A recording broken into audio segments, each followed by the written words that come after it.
Nirmala ji, this has been widely hailed as one of the dramatic reforms of this government. Obviously, a dil mange more. So, what next? PM has set up 2 official level committees on next gen reforms. 2 group of ministers have also been formed, headed by Amit Shah and Rajnath ji. What can we expect in the coming months? What is the idea going forward? How do you look at reforms in the bigger picture? Quite a lot of work was done about the next set of reforms which we need to undertake, even prior to 24 Lok Sabha elections. And then some departments moved, like ours moved faster. There are other departments which are moving faster as well, whether it is looking at the environment related issues, sustainability related issues, opening up for private sector, sectors which have been the domain and the privy of the government. These are things where lots of action is happening. Various departments are moving. The science and technology is moving very fast. IT is moving very fast. IT as in semiconductors and other things.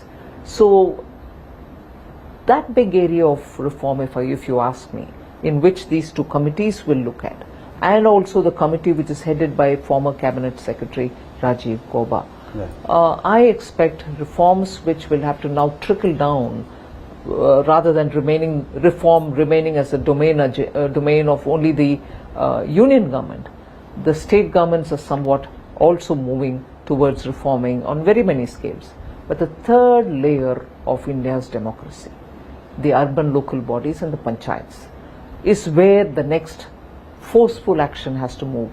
Otherwise, the speed with which we want to move India and the aspirations to be met in India for people to live in a society, live in a country which is fairly developed, and our citizens get their aspirations met.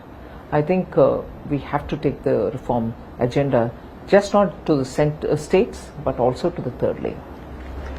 As I move to discussing the GDP numbers for Q1, just before that, another last question on GST, which is how will you ensure that you pass on the benefit to the consumers? We've seen anti-profiteering in the past, so how do you plan to tackle this? Is there a way in which the government is looking at it?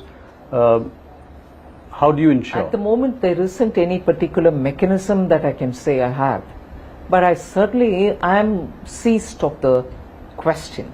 Also coming from many citizens themselves who are saying, it's great that you've done this, it's great that you're bringing in this kind of a drastic cut in taxes, but how will you ensure that we'll benefit from it? And how will you ensure that it's not going to disappear on the course to reach?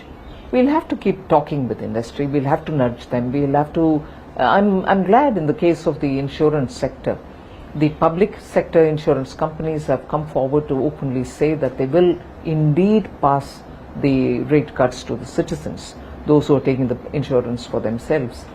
So I'm sure the private sector would also do it in insurance, and so with other things. You're expecting them to announce that they will pass on the benefit? Many of them are doing it. Couple of them have, some of them have announced.